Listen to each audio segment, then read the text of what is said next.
खुदावंद की शुक्रगुजारी और खुदावंद की तारीफ़ हो। उसने फिर आज हमें मौका बख्शा है कि हम उसकी पाक हज़ूरी में हाज़िर हों।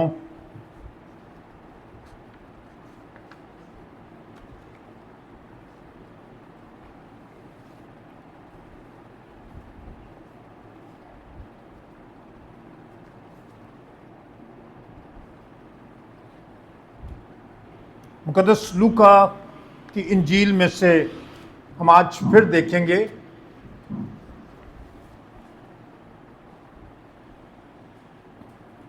उसका 18वां बाब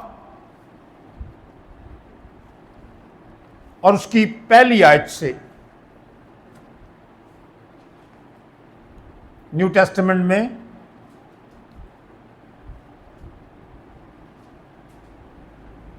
लूक 18 चैप्टर नंबर 18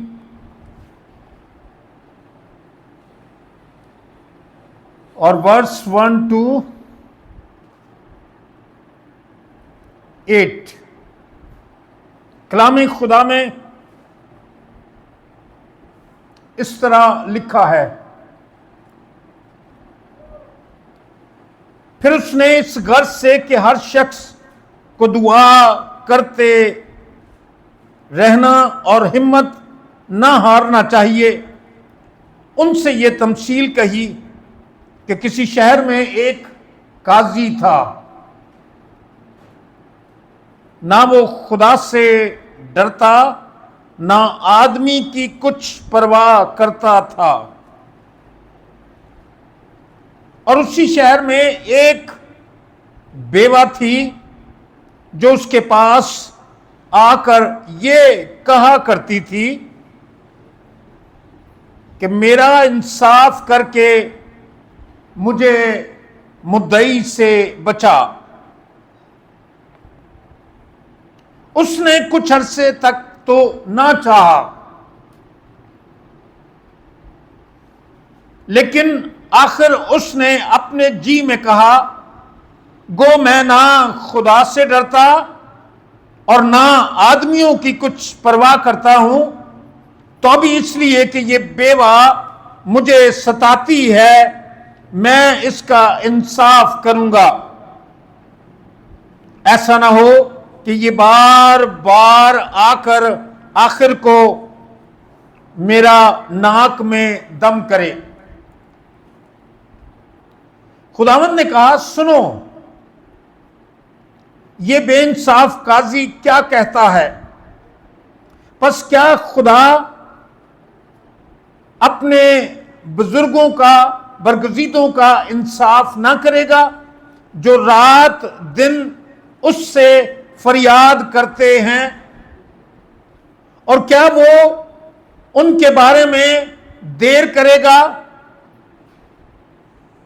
मैं तुमसे कहता हूं कि वो जल्द उनका इंसाफ करेगा। तो भी जब इब्ने आदम आएगा तो क्या जमीन पर ईमान पाएगा? पाक कलाम के पढ़े सुने समझे और कबूल किए जाने पर खुदा की बरकत हो और खुदाए सलूस की तमजीद हो। आमीन।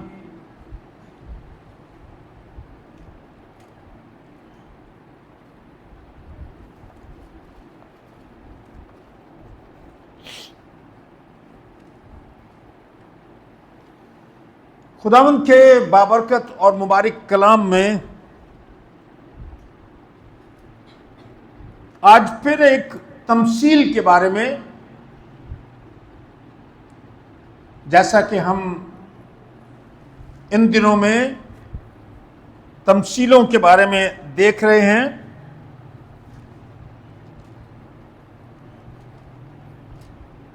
आज एक फिर तमसील के बारे में हम देखते हैं।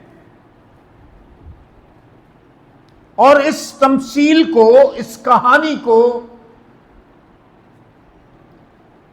बेवा और बेइंसाफ काजी के नाम से जाना जाता है।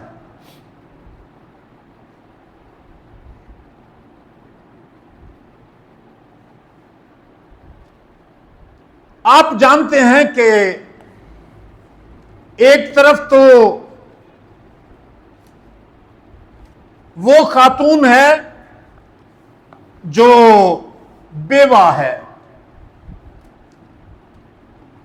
उसकी हैसियत आम औरतों के मुकाबले में कम समझी जाती है, उसके जोर के हिसाब से, उसके इख्तियार के हिसाब से, क्योंकि उसके सर पर कोई आदमी नहीं है, वो आदमी के बगैर इस जमीन पर अपनी जिंदगी बसर कर रही है।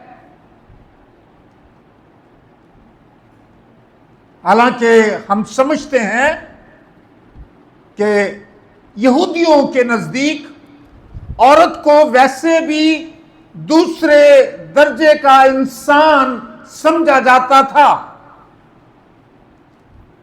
और वो अक्सर दुआ में कहा करते थे, ऐ खुदावन तेरा शुक्र है कि तूने मुझे औरत नहीं बनाया। तो ये ना सिर्फ एक औरत थी बल्कि बेवा भी थी, उसका मददगार, उसका साथी दुनिया में मौजूद न था। यह भी हो सकता है कि उसकी आमदन का कोई माकूल जरिया भी ना हो, और फिर एक और बड़ी मुसीबत जो इस औरत के बारे में बयान की जाती है कि इस औरत का मुकदमा भी चल रहा था। और हम अक्सर ये बयान करते हैं और लोग कहते हैं कि खुदा किसी को बीमारी ना दे और ना ही किसी के घर में मुकदमेबाजी हो, क्योंकि ये दोनों चीजें उस घर को कंगाल कर देती हैं। रुपए पैसे का ज़िया होता है, रिश्वत देनी पड़ती है, और ये दुनिया में आज के दौर में ही नहीं बल्कि शुरू से ही ऐसा चला आ रहा है। जो अदल का निजाम है उसमें झोल नजर आता रहा है।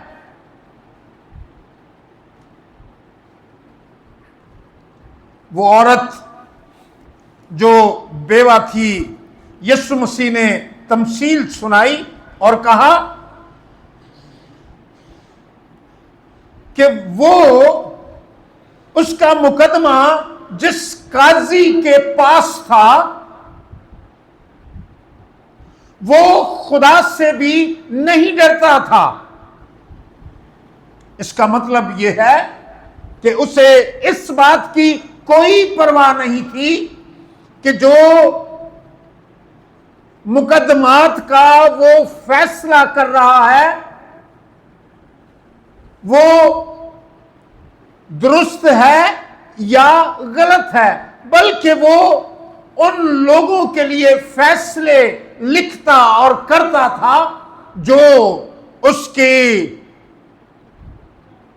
कुछ ना कुछ अंडरटेकिंग जो उसके साथ करते थे। यानी बेईमान काजी था। यीशु मसीह की तमसील का ये काजी बेईमान था, इसे कोई परवाह नहीं थी और ना ही इसे खौफे खुदा था।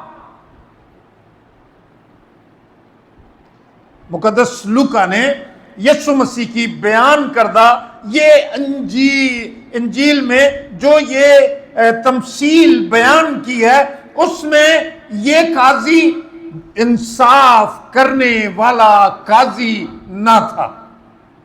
अब एक तरफ एक कमजोर औरत है, मुआशरे में जिसकी हैसियत भी कम है, और फिर इसके बारे में यह भी लिखा है कि वो औरत जो है वो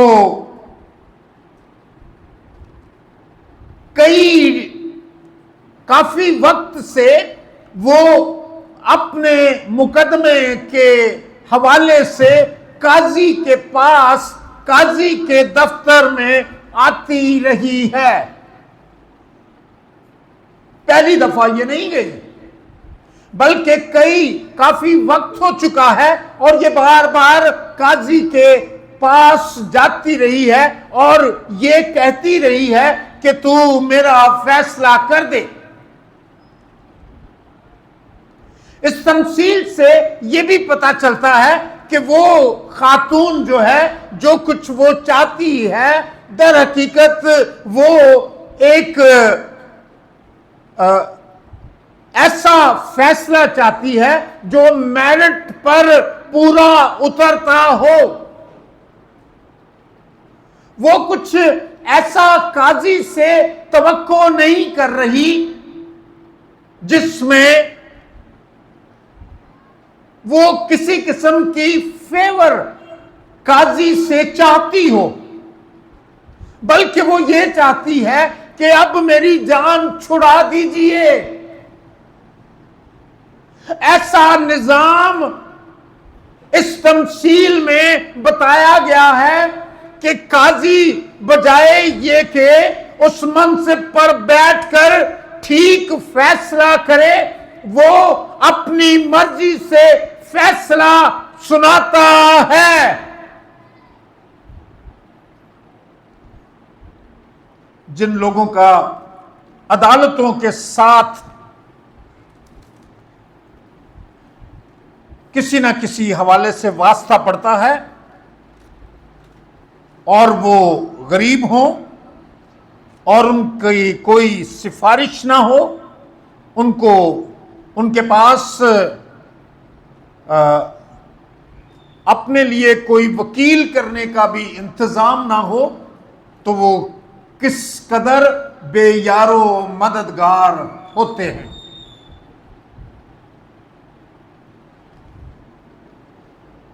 यीशु मसीह ने कहा कि वो काजी खुदा से भी नहीं डरता था और ना ही आदमी की, किसी भी आदमी की वो कुछ परवाह करता था।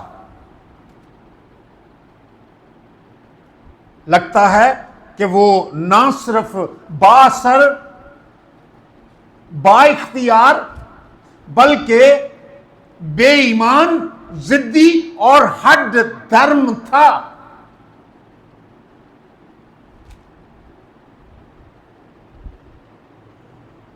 अब यीशु मसीह ने जो ये तमसील सुनाई है, इसका एक मकसद है, एक मतलब है।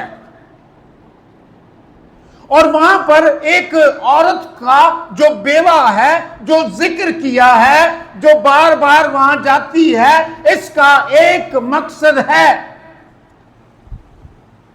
और आज हम चाहते हैं कि इस मकसद को अपने लिए जाने, ताकि हमारी जिंदगी में भी वो बात जो खुदा चाहता है, इस तमसील के वसीले से, इस कहानी के वसीले से हम उसे जान सके और समझ सके।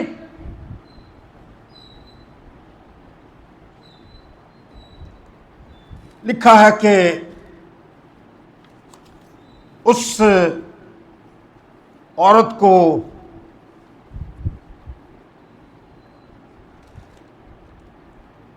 एक चीज ने, एक बात ने, जो यहां हमें खास तौर पर नजर आती है, उसका मुसलसल तारीखों पर जाना, उसका वक्त पर, तारीखों पर जाना, उसका बार बार अदालत में जाकर अपने इंसाफ के लिए भीख मांगना, वो बार बार बार दरखास्त करती है। यीशु मसीह ये सिखाना चाहते हैं इस तमसील के वसीले से। हमें भी एक काम जिसे हम दुआ कहते हैं, उसमें तसलसल जो है, दुआ का तसलसल जो है, उसमें कमी नहीं करनी चाहिए। आंधी हो, तूफान आए, बारिश हो, हालात खराब हो, बीमारी हो, या मुख्तलिफ मसाइब का हम शिकार हो जाएं, तो भी हम खुदा की हजूरी में आने के लिए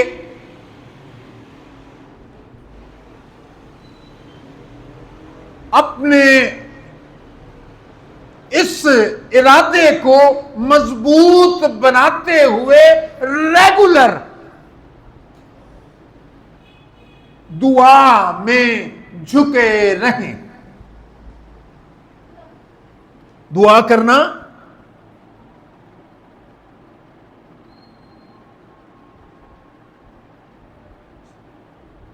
कभी कभी दुआ करना, इसका मतलब यह है, एक और बात है, और मुसलसल दुआ करना एक और बात है।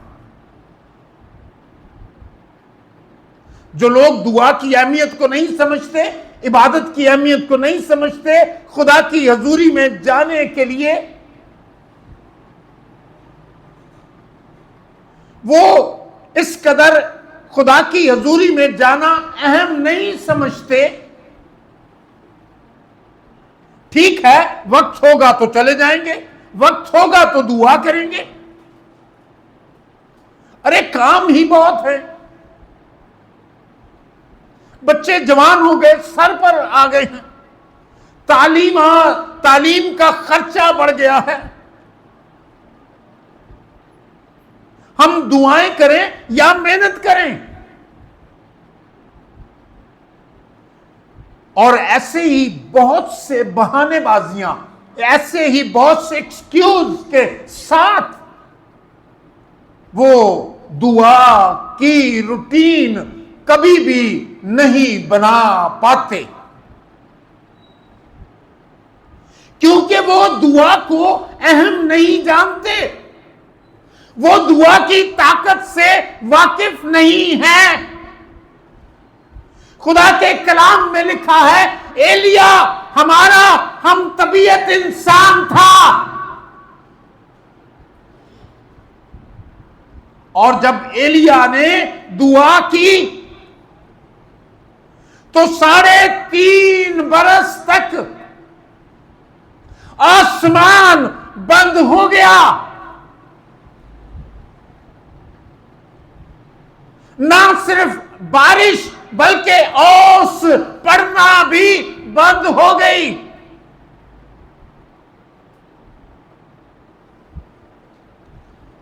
मुल्क में खुश्क साली हो गई, कहत पड़ गया, जानवर मरने लगे, पौधे सूखने लगे, जो कुछ बीजा जाता वो बीज ना उगता।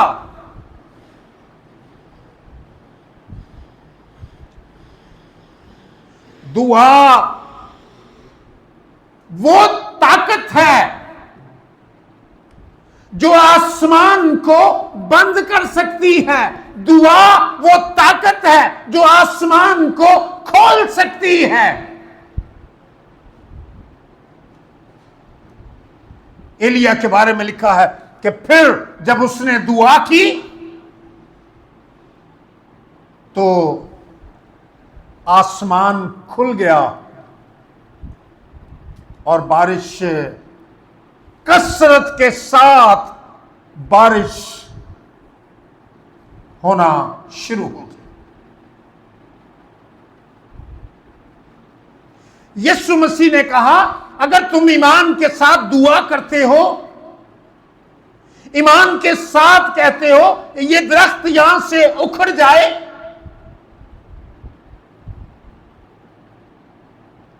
तो ऐसा भी मुमकिन है।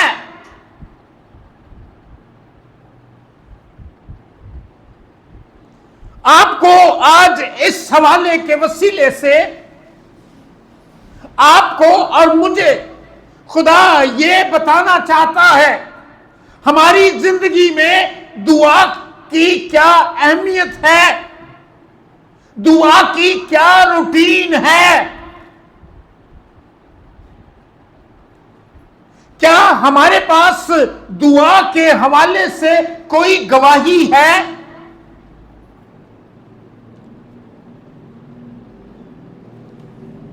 लोग अक्सर मजाक उड़ाते हैं, लो जी भाई इसको बोले दवाई लेकर आए, आप दुआ करना शुरू हो गए।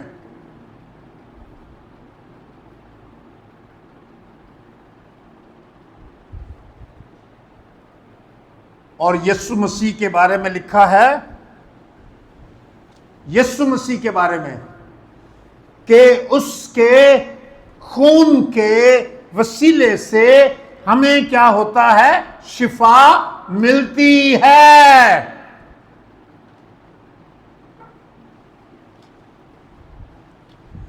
अद्वियात शिफा नहीं दे सकती। शिफा खुदा के हाथ में है। डॉक्टर अद्वियात तो तजवीज कर सकता है, लेकिन शिफा की गारंटी नहीं दे सकता।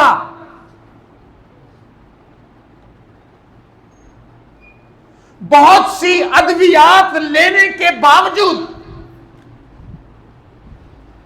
लोग कभी शिफा नहीं पाते।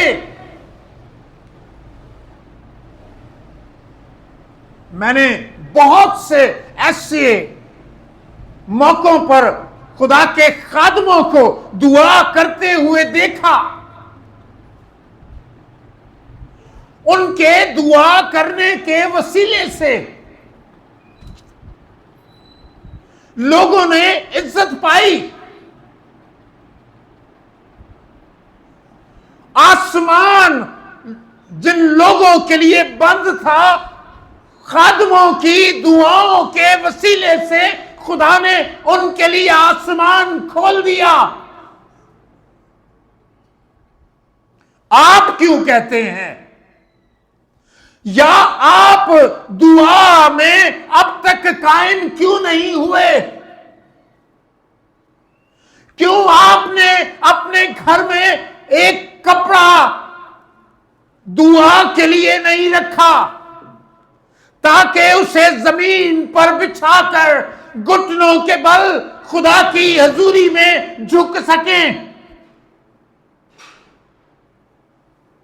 क्या आप समझते हैं कि खुदा की हजूरी में झुकना या उसके सामने अपने मुंह को खोलना कुछ मानी नहीं रखता, कोई फायदे का बायस नहीं है? क्योंकि आपकी ये हरकत, जब आप दुआ नहीं करते, जब आपकी जिंदगी में दुआ की रूटीन नहीं है, तो दर हकीकत आप ये कह रहे हैं, आप ये कह रहे हैं कि दुआ करने का कोई फायदा नहीं है। जाओ किसी अच्छे तबीब को ढूंढो।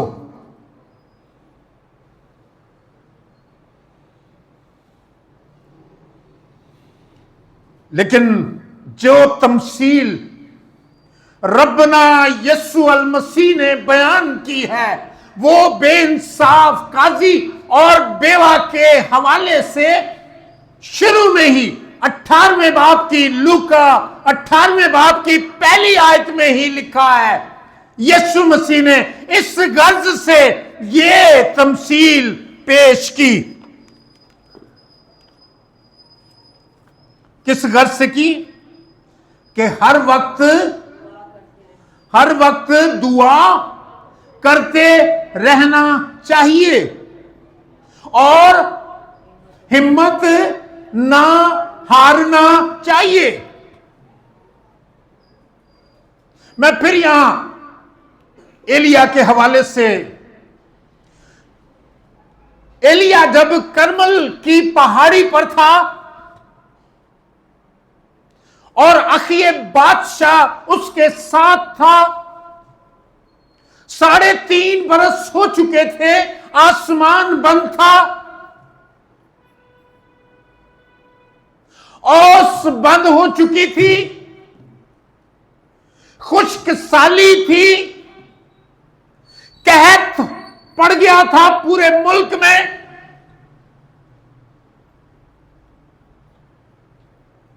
तो अखीब ने एलिया से दरखास्त की थी,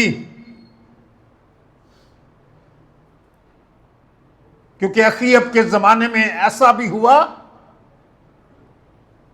कि वो दीवार पर चल रहा था और उसने देखा 2 औरतें लड़ रही हैं। आपको पता है कौन सी लड़ाई थी वो? उन 2 औरतों की लड़ाई थी। और जब बादशाह दीवार के ऊपर से गुजर रहा था तो एक औरत ने बादशाह के सामने दुहाई दी, हाय बादशाह सलामत, ये जो मेरे साथ मेरी पड़ोसन है, कहत की वजह से हम दोनों ने ये प्रोग्राम बनाया कि आज तेरा बच्चा ज़बा करके हम खाएंगे, और जब ये खा चुकेंगे तो अगले रोज मेरे बेटे, इसके बेटे की बारी थी। अब इसने अपना बेटा छुपा लिया है। हाय बादशाह, ये मेरे साथ बेइंसाफी है। बादशाह ने क्या इंसाफ किया पता है? क्या किया? कुछ भी नहीं। उसने उस हालत को देखकर अपने कपड़े फाड़े।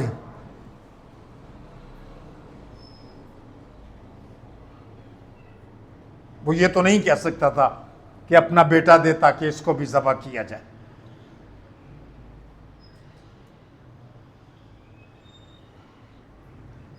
अखीब बादशाह के बात मैं आपको सुनाने लगा हूं कि जब अखीब बादशाह एलिया के साथ करमल की चोटी पर मौजूद था और एलिया दुआ करने लगा, दुआ की ताकत बताने लगा हूं। एलिया दुआ करने लगा कि आसमान खुल जाए, और उसने दुआ की और फिर अपने खादिम से कहा, एलिया ने अपने खादिम से कहा, थोड़ा आगे जा, थोड़ा ऊपर जा, वो जहां ऊपर जगह है थोड़ा ऊपर चला जा और देख देख बादल आ रहा है या नहीं, आसमान की तरफ देख। लिखा है कि वो गया और उसने देखा और फिर अपनी निगाह हर तरफ दौड़ाई और आकर एलिया को बताया कि मुझे कुछ नजर नहीं आ रहा। एलिया फिर दोबारा खुदा की हजूरी में झुक गया और दुआ करने लगा।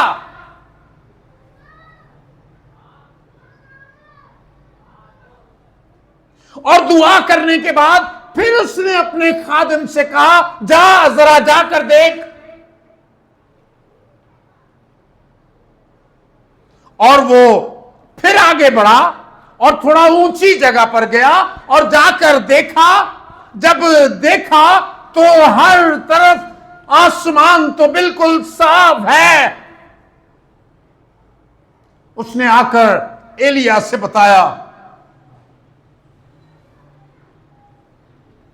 मैं कुछ भी नहीं देखता।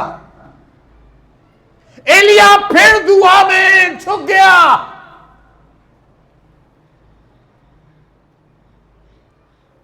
कितनी जल्दी हम हार जाते हैं।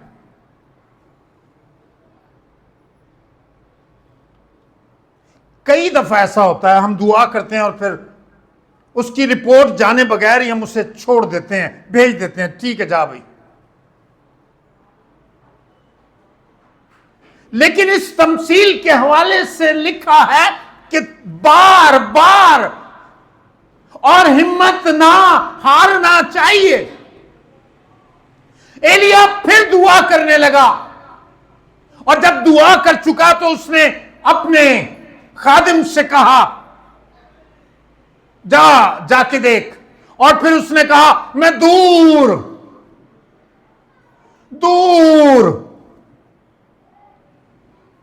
एक छोटा सा निशान हाथ के बराबर देखता हूं। बादशाह ने, एलिया ने अखी बादशाह से कहा, अपना रथ तैयार कर ले और उस पर बैठ जा, तू नीचे भी उतरने ना पाएगा। अगर तू कहीं रुक गया तो बारिश तुझे आगे बढ़ने ना देगी, निकल जा, क्योंकि खुदा ने मेरी दुआ सुन ली है।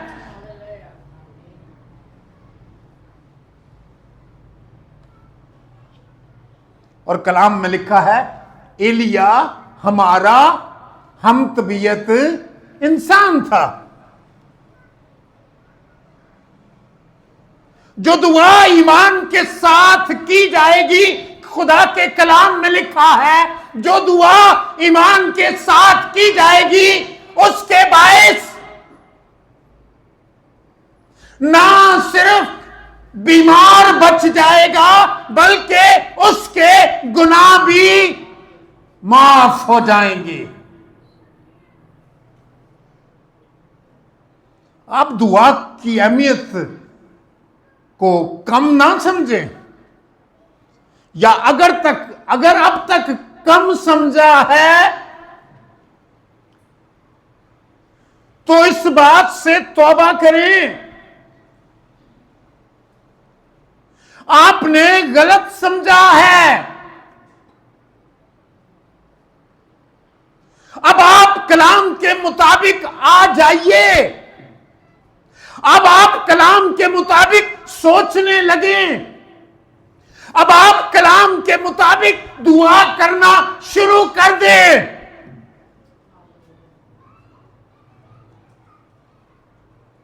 खुदा मौजज़ात का खुदा है। जब हम दुआ करते हैं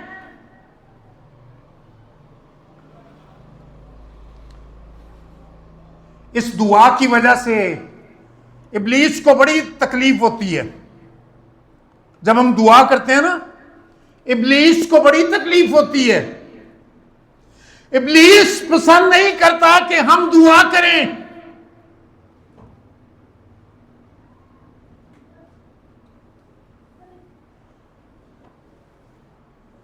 सदरक, मिसक और अब्दनजूम,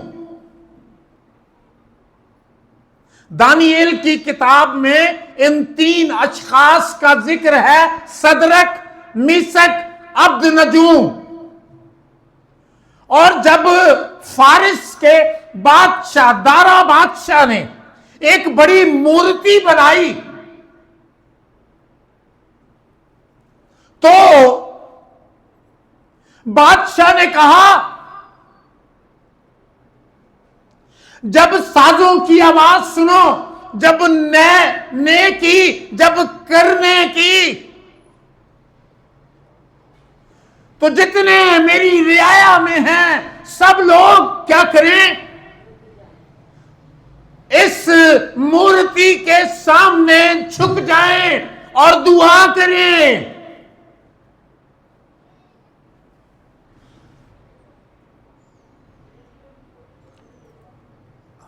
हम तो दुआ इतनी अहम नहीं समझते ना।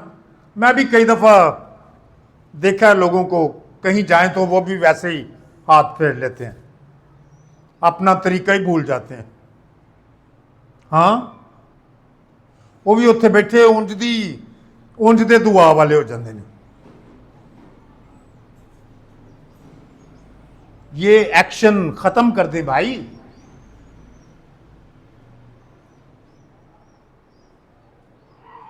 आप डिफरेंट हैं, आप नूर हैं, आप चिराग हैं,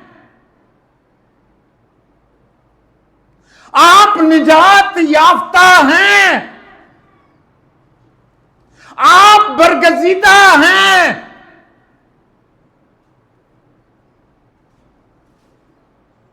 लोगों को आपकी तरह बनना है, ना कि आप लोगों की तरह बन जाए। लिखा है दानियल की किताब में, तो सदरक, मीसक और अब्दनजू ने कहा, बादशाह को जाकर किसी ने कह दिया कि ये जो हैं, ये जो खुदा के लोग, ये जो यहोवा के मानने वाले हैं,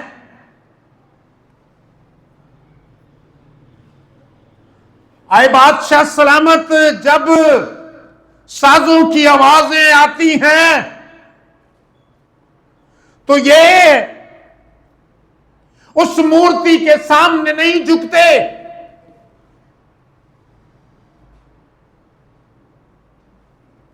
तो क्या हुआ, बादशाह गजबनाक हुआ और उसने बुलाया, उनको बुलाया और वो सामने हाजिर हुए। किस वजह से हाजिर हुए?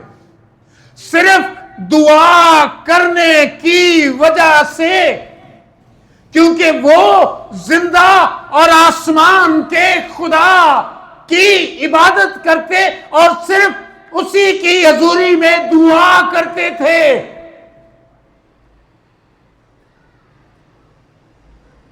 साढ़े ते बेशुमार लोग कहते दुआ ही करनी होंदी है जी, इत्थे नहीं थे, इत्थे जी नहीं।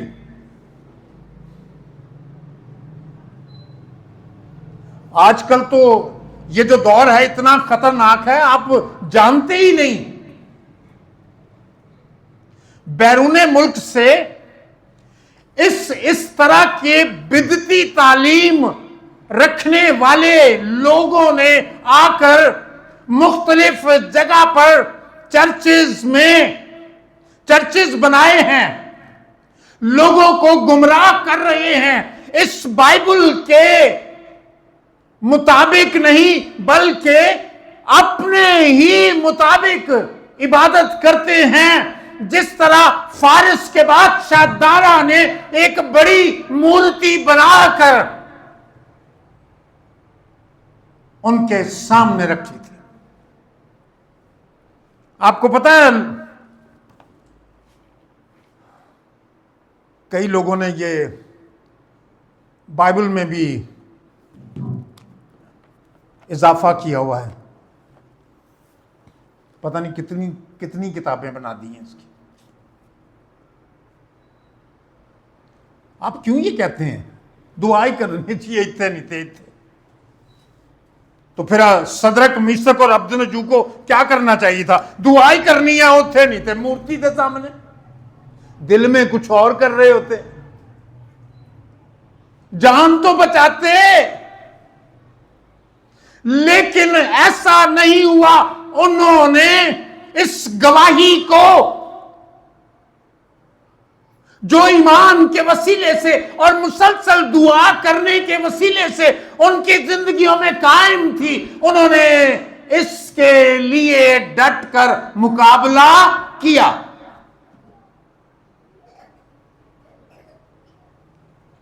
बादशाह ने कहा 7 गुना और आग बढ़ा दो। जब बादशाह के सामने आए तो उन्होंने कहा हम जो हुकूमती बातें हैं उसमें हम तेरे साथ हैं, लेकिन जहां इबादत की बात है, बंदगी की बात है, आए बादशाह, हम आसमान के खुदा, बाइबल के खुदा के सिवा किसी की इबादत ना करेंगे। और क्या हुआ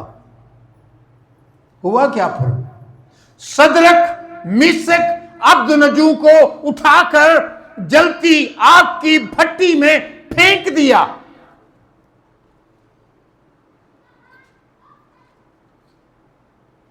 आगे सारा वाकया आप जानते हैं। मैं ये बताना चाह रहा हूं, दुआ अहम है, दुआ जरूरी है। यहां तो ये हालात हैं, कई लोग रोजा तो रखते हैं लेकिन कभी दुआ नहीं करते। चर्च जाने के बाद भी चर्च से होकर आ जाते हैं, सारा कुछ उधर पासवान करता है या कोई और चुने हुए लोग होते हैं। चलो जी, बहन सलमा उठकर दुआ करेगी, वो आगे दुआ करके, बाकी सारे उंजी टुर जाते हैं, आए तो गए, आए तो गए। भाई जब अकेले भी जब चर्च में कहा जाता है कि सब दुआ करो, तो क्यों नहीं करते? करनी चाहिए या नहीं, या गलत कह रहे हैं? इतनी उम्र हो गई भाई, इतनी उम्र हो गई और कहते हैं हमें दुआ करने में शर्म आती है।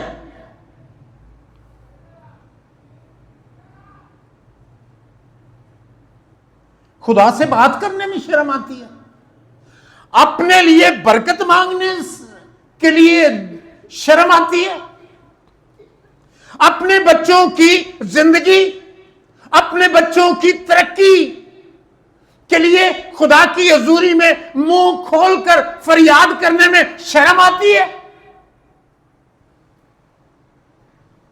यीशु मसीह ने पता क्या कहा?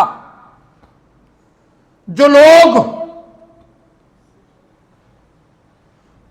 दूसरों के सामने मेरा नाम लेने से शर्माते हैं, मैं भी अपने बाप के सामने उन लोगों का इनकार करूंगा।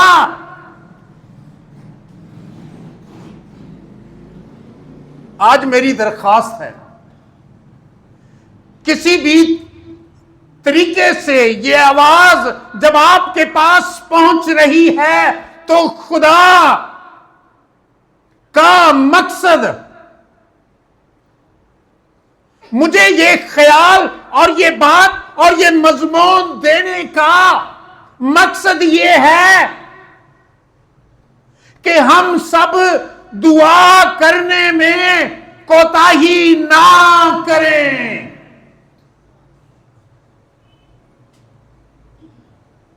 मुसलसल दुआ करने में, दुआ तो कई दफा करते हैं बड़े दिन थे, है ना, या खास या संडे को। पादरी साहबान को भी बड़े तरीके होंगे ने ना, वो फिर जिथे मिलन गल्लां ही बड़ियां करते हैं, आंदे ने चलो संडे नूं ते आवांगे। अब लेकिन घर में नहीं दुआ करते, वो घर में कोई दुआ नहीं, इधर तो आके कर लेते हैं पासबानों के सामने। मतलब इस बात का करने का यह है, आपको आपकी रूहानी तरक्की नहीं होगी आप जो ब्लेसिंग और बरकत चाहते हैं, जब आप उसे खुदा की हजूरी में नहीं रखेंगे तो वैसे ही रहेंगे।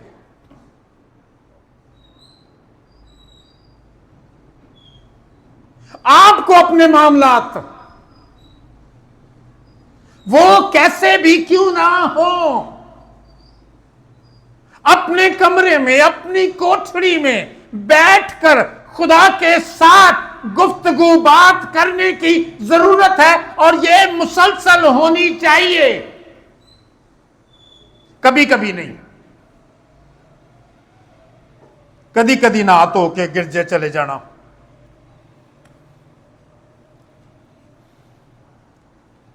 इसीलिए बाज़ औक़ात लोग उन्हें कहते हैं देग मारे आए हो। फिर लोग ऐसे भी मजाक करते थे।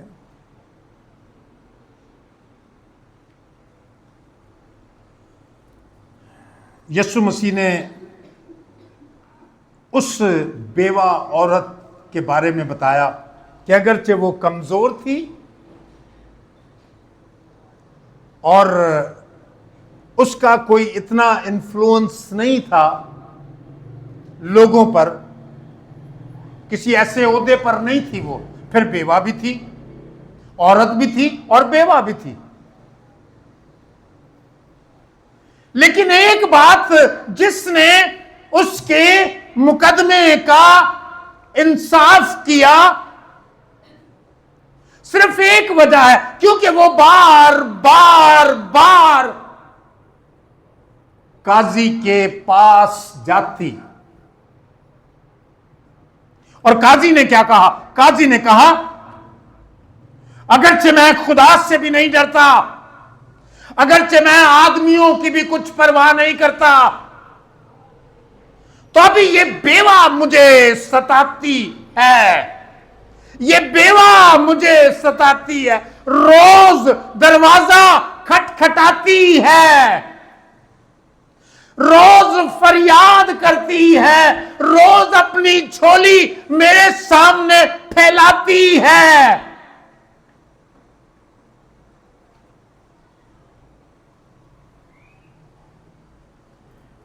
इसलिए क्या करूंगा मैं? क्या करूंगा? मैं इसका इंसाफ करूंगा।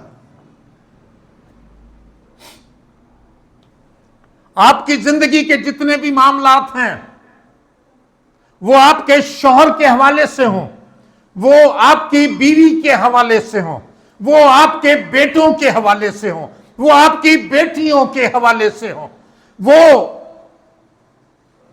माल या जायदाद के हवाले से हों, कोई भी मामला क्यों ना हो, आप खुदा की हजूरी में लेकर आए और उसे बार बार खुदा के पास रखें। खुदा जवाब देगा। थोड़ी थोड़ी देर बाद मैनू वेख के कहंदी बस करो, हम आओ बस करो। थोड़ी थोड़ी देर बाद मुझे याद करा रही है।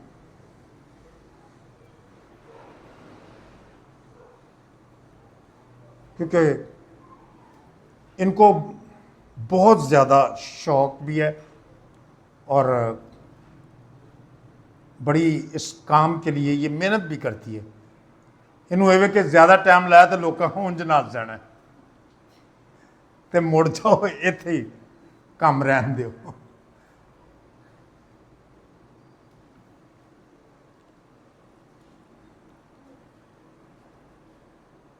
एक खादिम आया और उसने बताया कि जब मैं कलाम सुनाता हूं ना तो मैं समझता हूं ये मेरा पहला और आखिरी मैसेज है। मैंने तो सुनाना ही है, लेकिन जो आने वाला है उसके बारे में वो कह रहा होता है। मैंने देखा है इबादत के दौरान लोग पीछे बैठे हुए, एक पीछे शख्स बैठा हुआ था, किसी के घर में इबादत थी तो वो पीछे बैठा हुआ था, उसने पीछे से घड़ी यूं दिखाई मुझे हाथ ऊपर करके। और मुझसे भी ना रहा गया। क्या मैंने किया होगा? नहीं, मैंने कहा भाई अगर आप में से किसी के पास घड़ी नहीं है तो वो भाई देना चाहते हैं, करो जी उता घड़ी उन्होंने को ले लो जाके। उन्होंने जल्दी से घड़ी छुपा ली। बड़ा मसला है भाई। अच्छा, आपको सुनने में मसला, हमें सुनाने में नहीं मसला। पसीनों पसीनी होता है ना, में जोर लगाना पड़ता है। एक अंदाज मेरा जो है वो इस तरह का है, तो मैं कई दफा बड़ी मुश्किल से उस बात को पहुंचा रहा होता हूं।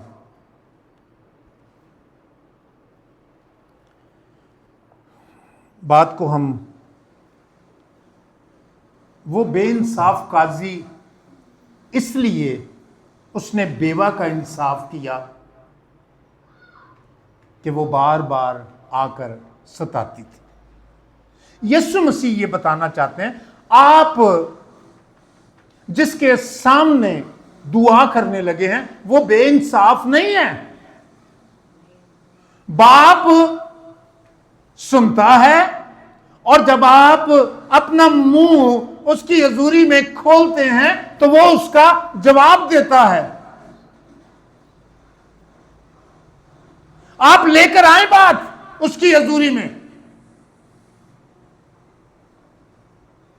क्योंकि वो बेइंसाफ नहीं बल्कि रहम करने वाला, तरस खाने वाला, प्यार करने वाला, दुआएं सुनने वाला है।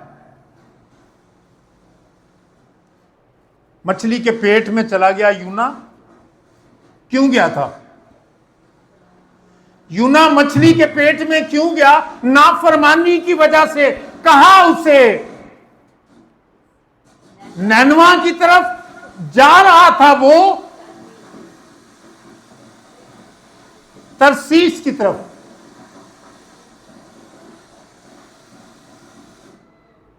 बंद कर दो। वो तरसीस की तरफ जा रहा था। तो फिर उसे, लेकिन जैसे ही यूना ने मछली के पेट में दुआ की, मछली के पेट में उसने क्या किया? उसने कहा मैं जमीन की तह में उतर गया हूं, खुदावंद मुझे बचा ले। और खुदा ने मछली को हुक्म दिया, चलो जी बस इतना ही करना था, खाने के लिए तुझे मैंने अपना नबी नहीं दिया, इसको रास्ता सीधा दिखाना था, इसलिए तुझे कहा है इसको मुंह में ले ले। आए, इससे पहले कि खुदा किसी मछली नू भेजे ते फिर सिद्धियां करे, है ना? ये भी तो हो सकता है ना? 3 दिन 3 रात, है ना? इंजना है कोई मछली वड्डी आए। क्या मतलब है मछली वड्डी आए?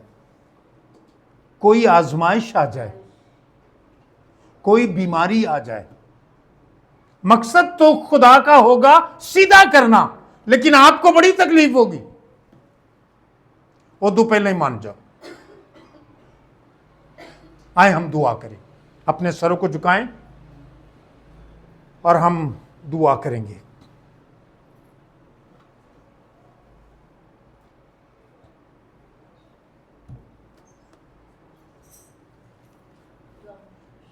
Hallelujah, hallelujah, hallelujah, hallelujah, hallelujah, hallelujah,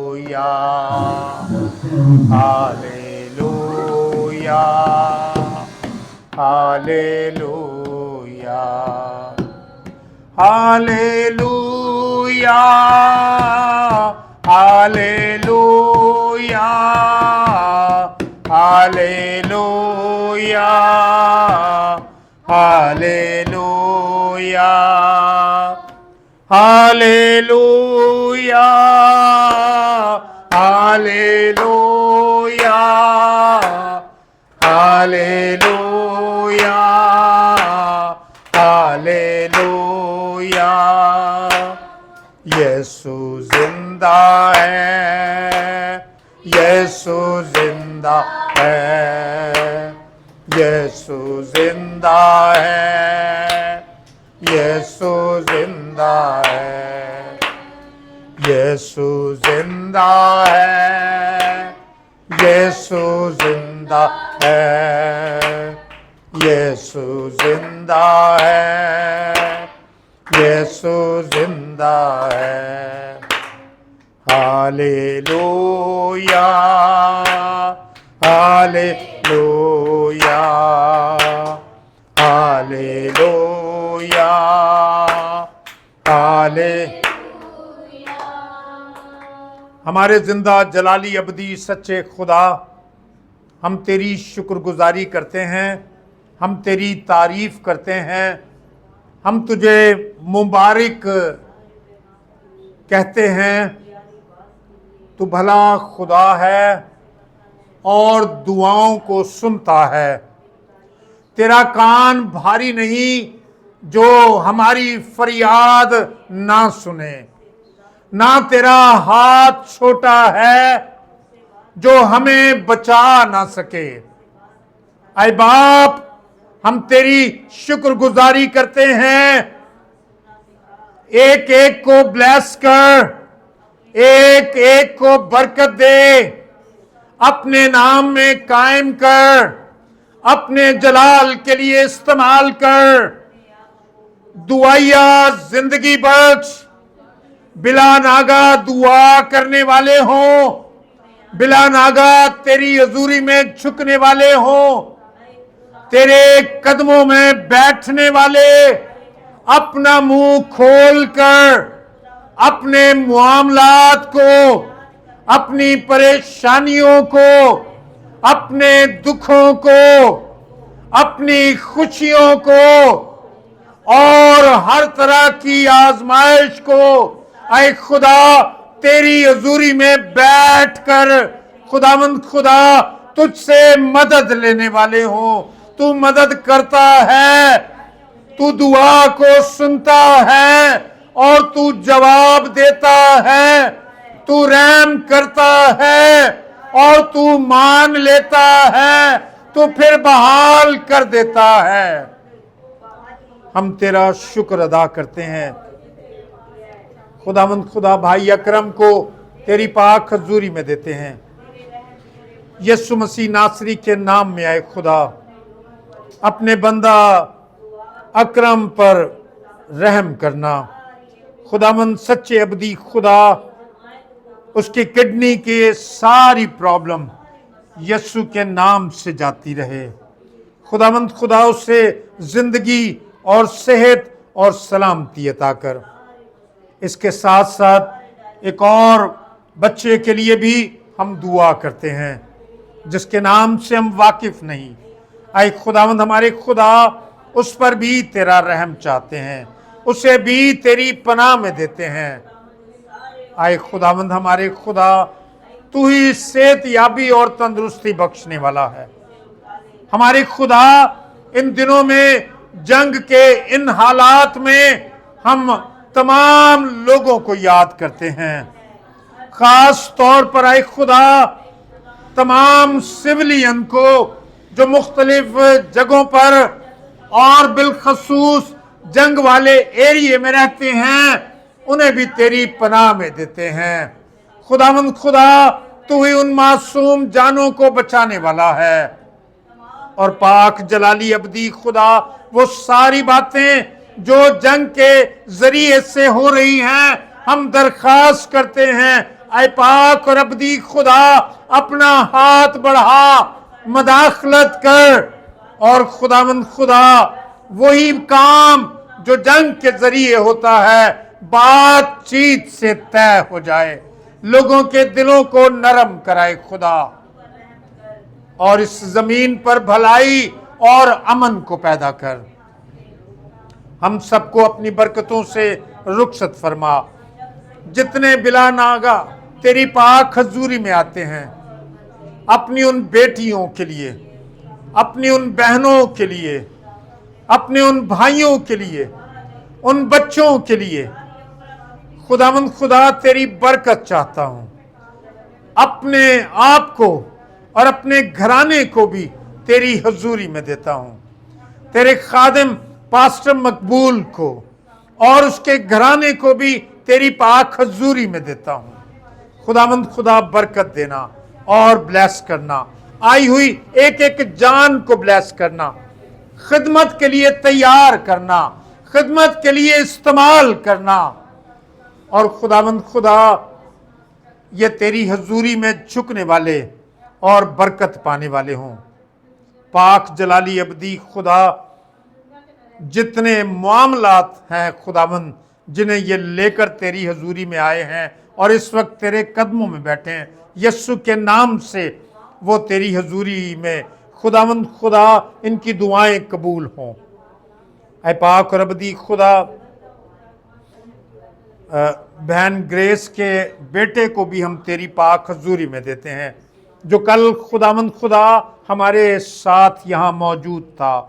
यीशु मसीह नासरी के नाम में आए खुदा, हमने उसे तेरे सुपुर्द किया है।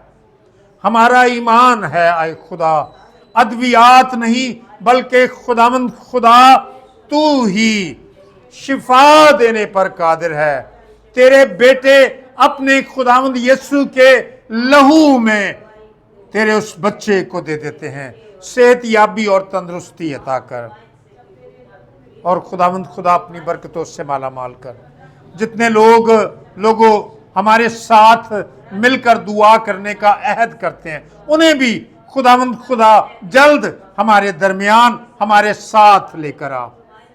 बरकत दे, दुआ को सुन, तेरे कलाम के वसीले से हम सबको बरकत मिले।